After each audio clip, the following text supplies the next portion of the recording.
Hello everyone, I am Tacit, and today I'm going to be going over the new Gems of War faction of the Umbral Nexus, as well as some teams and general strategy for the location. Of course, this place is associated to that of the Nexus itself, and pretty much almost doubled the amount of content that the kingdom has, given that it comes with all the standard stuff that a new faction has, 4 troops, a weapon, a new pet, and all that good stuff.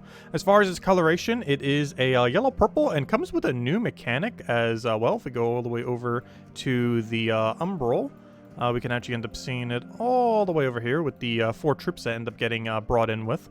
Most of them aren't really going to be used much outside of its contacts within the kingdom. However, there is an instance of Umbral stars. So Umbral stars are basically blue-purple. They're the inverse of the elemental stars that count as brown, red, green, blue. These count as the other 2 colors, yellow and purple. And when destroyed or matched, they will end up destroying in a plus shape, meaning that you'll accumulate all that mana accumulation. You might even be able to use it for a little bit more board control, since with a plus shape, it's a little bit easier to tell where it's going to be going compared to that of a X shape. However, there is currently nothing that places it specifically like the Epic from the Kingdom does. It also gets to conjure a Umbral Storm, which will end up creating even more of these yellow purples. Overall, they're not as good as elemental stars, but they're basically just the exact inverse of them, just covering, of course, less colors, because this only covers 2 colors, whereas Umbral stars, of course, cover 4. Nonetheless, it does feed back into it, if nothing else, and is pretty similar to the legend of Nexus itself, while also being a legend for this place. Overall, nothing really too special, pretty much just a standard tank that's not too good at tanking, some other troop that is basically going to do nothing. It just has a little bit of scatter damage, pretty much nothing compared to Rowan and many other options, and the thing that's basically going to win the faction, which steals a bunch of life, drains some mana, and also gains a little bit of magic, most notably being the lifesteal, and while also having stealthy, so it can lifesteal the enemy and also not be targeted itself, which ends up working out quite conveniently. As far as the faction's layout, it is a pretty straightforward layout as far as what you need to do, because it is just simply a circle. As far as treasure rooms, this room right over here, as well as this room, is guaranteed to be treasure room. However, due to the way that it's just a perfect circle, it's kind of hard to navigate to these locations, since you'd have to go all the way over here, and it's just kind of weird, because you generally, how you would end up doing this faction, just go straight over here to get your multipliers, and then circle all the way back around until you finally take the boss itself. Of course, if you're doing quick kill, you'll simply just go circle straight over there. However, if you're going for a maximum amount of loot and multiplier, you would go to here and then circle all the way back around until you've gotten to the final battle. So pretty straightforward, since there's really only 2 ways to do it, and both of them start with pretty much the exact same rooms, since you would never try going all the way around to get there if you're trying to do the rush method, as that is skipping, or that is doing way too many rooms. But yeah, there's only 2 guaranteed treasure rooms. Overall, pretty bad faction. It looks pretty cool if nothing else. But as far as from like a loot perspective or something like that, it's definitely no City of Thieves, that is for sure. I did end up coming in with a new weapon as well. The weapon's a little bit underwhelming, but if you don't have Sun and Moon, it can be a Sun and Moon alternative if nothing else, which is pretty much going to be its main purpose. So it ends up doing a full AoE onto the enemy, also conjures a Purple Storm, has a little bit of like drain mana, but overall it's pretty much just a standard AoE weapon that happens to be the coloration of yellow and purple for 14 mana cost. This deals some damage to all enemies. It is boosted by Umbral Stars. The only problem with this is almost never going to happen, since there are so few things only from this faction that end up creating Umbral Stars, unless we're going to be getting more into the future. Just isn't really enough. And even if you did get some boost ratio off it, even if you had 5, that's not particularly high.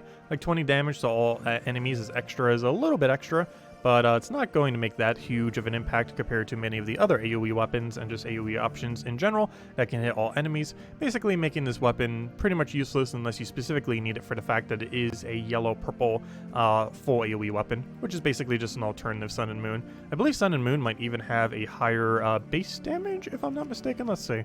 So if we go to Sun and Moon, they're about the same. So this is actually, what, 2 lower, because I believe the other one was just 49, so that's a 47, and this one was for, at least based on our stats, is at a, it is at a 49. So yeah, it is technically slightly better than Sun and Moon, though it doesn't have that magic increase, but does have that boost ratio, even though it's probably not a boost ratio you're really going to be able to use much. But yeah, it is actually 2 damage higher than Sun and Moon.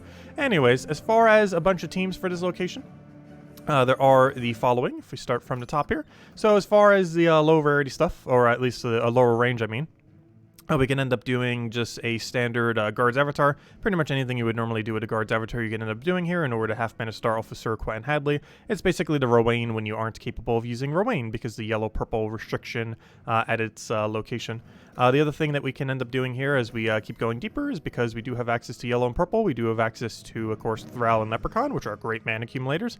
And it also means we have access to really good insta-kills like High King Iron Gut and Zugoff. So you can pretty much just go a High King Iron Gut Zugoff build or something similar between the two, or even just one of them and just mana accumulating into it. Use a hero as your tank or as your damage source with like triple damage burning if you want to do something like that.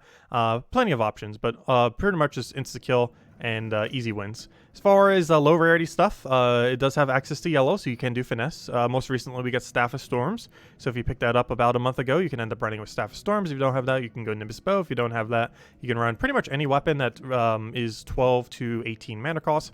Main reason for this is finesse ends up doing 6 mana to all other allies, so you generally want it in that 12 to 18 range whenever you're doing your cast, so you can use those big Doomskull converting weapons into Doomskull convert into full AoE damage, any of the mana accumulating options. There's plenty of things that you can end up putting there if you don't happen to have the ones that synergize with Strix. And of course your hero class has to be Stormcaller so that you can get that perpetual yellow storm to keep the entire team going, as well as to make finesse function.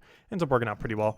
As far as pure faction, there are quite a few different ways that you can end up running this, such as double void Wisp with double Umbral Portal, or even just triple Void Wisp and just use it completely tanking and just have that for a little bit of mana accumulation. Definitely want to go at least one Umbral Portal, and you definitely want to spam a good number of Void Wisps. The rest of this, as far as ratio, really comes down to what you want to do. In this particular instance, I do use the Lightborn Paladin as a tank. The only problem with this is it does end up creating a yellow, which is a little bit annoying, whereas having something like a purple creation is a bit more convenient, but it does have synergy, if nothing else, with all of the Umbra skulls that we'll end up having, or Umbra stars, I mean, onto the board.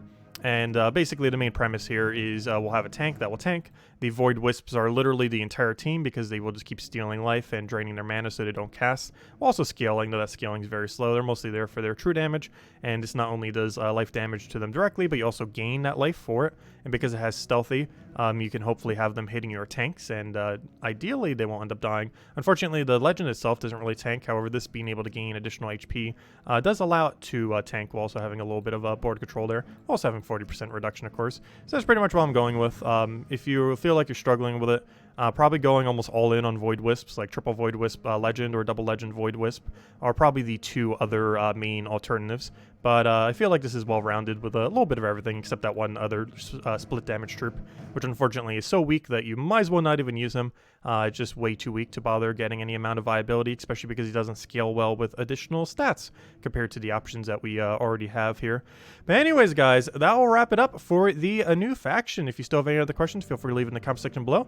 In the description as well as in the comment section below, of course, we'll have all these teams mentioned there if you want to go and copy-paste any of them. If you also want to see the pure faction run, we will be doing that tomorrow night at 8 p.m. Eastern Standard Time, as we pretty much always do whenever a new faction ends up coming out. So we'll be doing pure faction then, and just kind of going through there, seeing if it's should be pretty easy overall. I was gonna say seeing if there's like any amount of challenge to it, but it's kind of just a standard mid-range faction. It does come with at least that new power gem, which oddly enough is the first faction to ever get one, so it has that going for it. And of course, Nexus is in desperate need for more options, and we're going to be getting even more in about 2 weeks. Though this was the last of it that we got for this specific week, so definitely make sure to go and get everything from the new Umbral Nexus. Anyways, guys, I'll catch you later. Thank you so much for watching. Have a wonderful weekend, and I'll see you guys soon. Goodbye, everyone.